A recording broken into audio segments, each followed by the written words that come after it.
आपण पाहत आहात लोकप्रवाह न्यूज 24 तास प्रत्येक घडामोडीवर लोकप्रवाहाची नजर।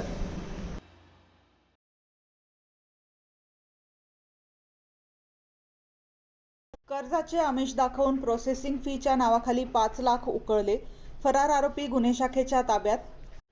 व्यवसायासाठी कर्ज मिळवून देण्याच्या आमिषाने 5 लाख रुपयांची फसवणूक करून फरार झालेल्या आरोपीला नाशिक शहर गुन्हे शाखा युनिट 2च्या पथकाने अटक करून पुढील कारवाईसाठी चाळीसगाव पोलिसांच्या ताब्यात दिले आहे। फिर्यादी यांना व्यवसाय विस्तारासाठी कर्जाची आवश्यकता होती। त्यावेळी ओळखीचा शांताराम संधान उर्फ पाटील याने कोणतीही अतिरिक्त फी न घेता राष्ट्रीयकृत बँकेतून कर्ज मंजूर करून देण्याचे आश्वासन दिले। त्यासाठी बँकेच्या प्रोसेसिंग फीच्या नावाखाली आरोपीने फिर्यादींकडून 5 लाख रुपये घेतले। मात्र दीर्घकाळ उलटूनही कर्ज मंजूर झाले नाही। वारंवार विचारणा करूनही आरोपीची उडवाउडवीची उत्तरे देत राहिला। अखेर आपली फसवणूक झाल्याचे लक्षात आल्यानंतर फिर्यादी यांनी चाळीसगाव पोलीस ठाण्यात गुन्हा दाखल केला।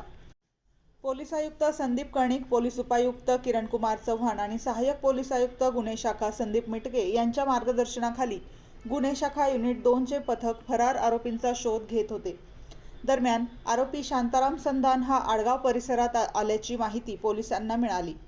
त्यानुसार पथकाने शोध मोहीम राबवली। तांत्रिक विश्लेषणाच्या आधारे आरोपी जवळके तालुका दिंडोरी येथे असल्याची माहिती मिळाल्यानंतर पोलिसांनी सापळा रचून त्याला ताब्यात घेतले। चौकशीत आरोपीने फसवणूक केल्याची कबुली दिली।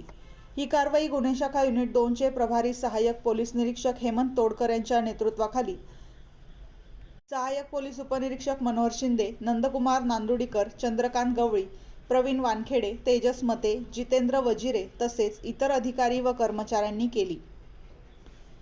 लोकप्रवाह न्यूज 24 ताससाठी मोहसिन पठाण।